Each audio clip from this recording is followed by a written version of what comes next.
I'm wearing blue eyeshadow. I've done this before, that's not anything like new. I think blue is becoming my new favorite color. My favorite color's always been green. But I've been changing with the seasons, so. In other news, I made a video a couple weeks ago about what OCD is. I'm doing the syncing thing again, aren't I? I made a video about what OCD is and what it's not, and after I made that video, I actually had a couple people message me on Instagram telling me that they also struggle with obsessive compulsive disorder and that they were in the process of getting treatment, and they asked if I had any like suggestions or any other tips. So I cried. First I cried, and then I realized I didn't offer any help in that video. Like maybe I did, but like I didn't offer any advice for people who are like going through treatment and struggling with OCD. So figured I would do that because there are some things that I have done alongside professional treatment that definitely helped speed up the process for me and helped like ease a lot of my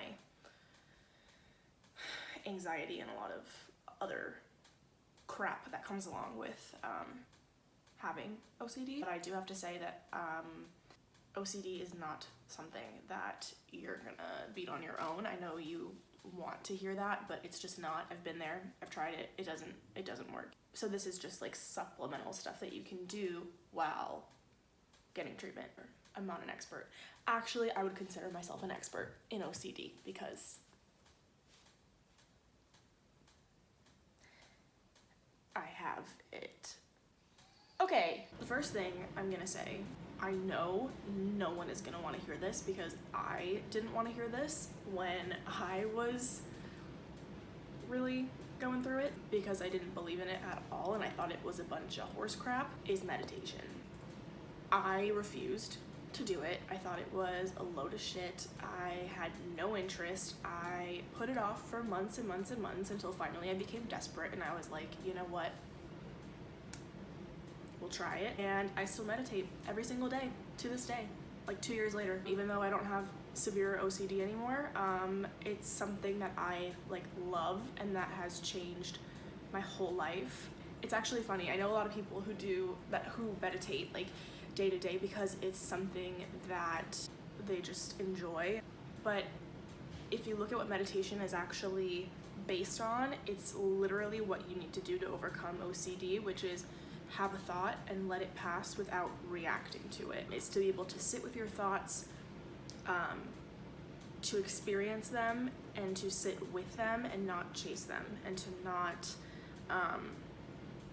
follow along and wonder what they mean and get all wrapped up in them.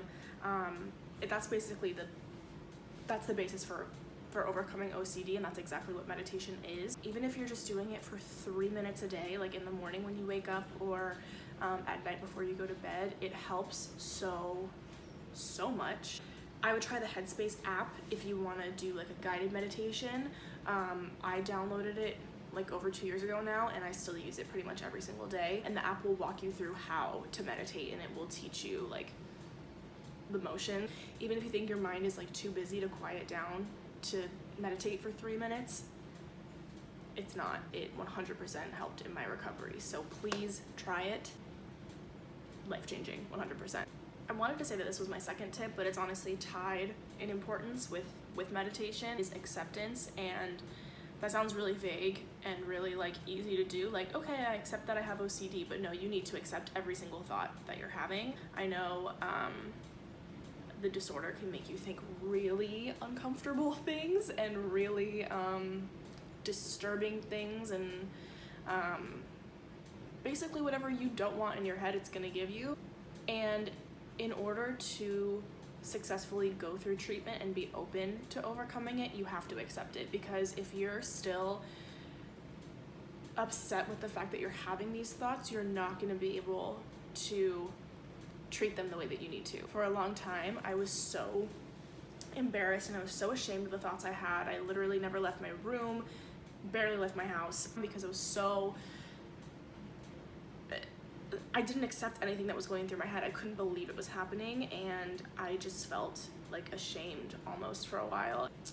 After a couple weeks, into treatment, not a couple weeks of having OCD, but a couple weeks into treatment, I realized, like, okay, there are millions of other people who are having these exact same thoughts. And something to keep in mind that helps with acceptance is that over 80% of people have intrusive thoughts, and that includes people who don't have this disorder. People who are, you know, walking down the street every day are thinking some really fucked up stuff, and they just let it pass and they let it go, and it doesn't mean anything to them, and it's the same for you. You can have any thought in the world and let it pass, and it means absolutely nothing about you. You can't control your thoughts, you can only control your reaction to them. So accept the fact that you're having them, accept them no matter what they are. Just say, okay, that's OCD, that's not me, that's not who you are, it's just a malfunction in your brain. If I can sit here and have fucked up thoughts every single day of my life, you can too. The next tip I have is like a tactical thing you can actually do day to day is writing out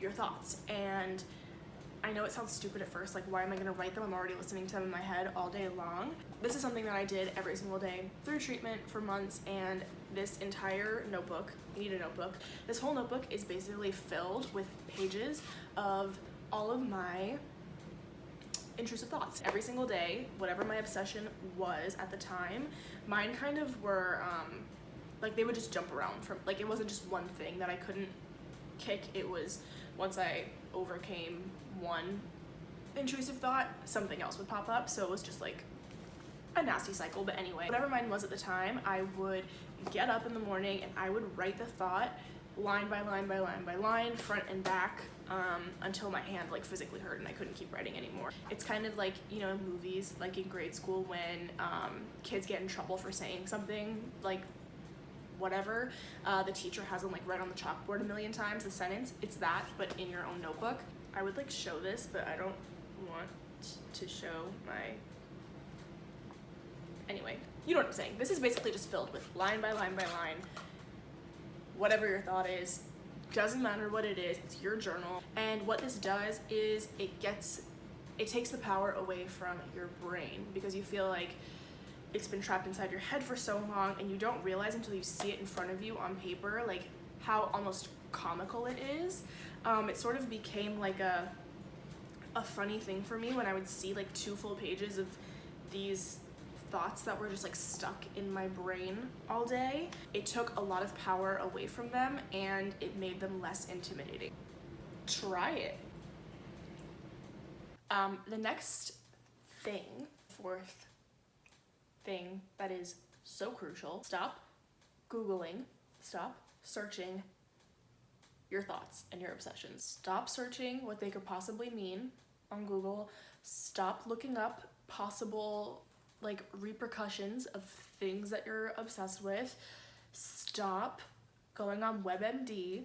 Stop going on any and all websites looking for factual information about your thoughts. This is a compulsion, okay? It's the first thing you've got to stop doing. It's kind of scary at first, just sitting there and thinking, oh my God, am I the only one who's ever had this thought? Am I like, what's gonna happen if I think this? Well, if that happened, then what would happen after that? Like, stop. That's a compulsion and you're making it worse. Compulsions are what OCD thrives on. It's what your brain is using to perpetuate the cycle. Don't ask me, don't ask your friends if they're having the same thoughts. Just let them be. The longer you continue to search things and ask people if they're having the same thoughts as you, the longer you're gonna struggle. Make that promise to yourself. If you take nothing else from this video, if you do one thing today for yourself, stop Googling your thoughts. Stop going on WebMD. Stop asking your friends if they're having the same thoughts as you. Just let them exist. And that's all part of acceptance. So it kind of goes hand in hand. My last tip is just something that anyone with this disorder, and honestly anyone with any mental health disorder, needs to know. My tip is basically to understand that This disorder says nothing about you. This disorder is not a weakness. This disorder is not something that you can control. It didn't happen because of anything you ever did. It's just a malfunction in your brain. And it's the same thing as having a broken kneecap. It's the same thing as dealing with diabetes. It's the same thing as dealing with any other health condition. A lot of people get really down on themselves, and I'm not just speaking about the acceptance thing like I did earlier, accepting your thoughts and all that, which is still top importance. Aside from accepting the thoughts, you need to accept that you have this disorder and you need to be good to yourself. That's my last tip. Be nice to yourself. Don't say horrible things about yourself. Don't punish yourself for having the thoughts you're having. Don't feel ashamed to go out and live your life. The thing that OCD wants you to do is sit at home and cry in bed and freak out about these thoughts and continue, acting out compulsions so that it has something to live off of. But if you keep living your life and do as much as you can with all the anxiety you have, it's gonna start taking the power away. Do whatever you want to do in your heart, not what your brain is telling you to do. And always listen to your soul. Listen to anything that is not your brain. This video could go on forever. I could talk about anything forever. I don't stop talking, but I hope that those little things are helpful, and I hope that there's something in this video that helps you. But again, I have to say, you need professional treatment. I am not a professional, and I couldn't have gotten here without my doctor. She is literally the best thing, one of the best things that have ever happened to me. She changed my life, and I'm in recovery because of her. Stay positive. It's gonna be fine. It already is fine, it just doesn't feel like it is. And if you ever have any questions, you can always leave them in the comments or DM me on Instagram, because a few people have, and I've really enjoyed getting to talk to other people who get it, who are going through it too. So you're not alone, you're gonna be fine, and I'll see you in my next video. Okay, bye.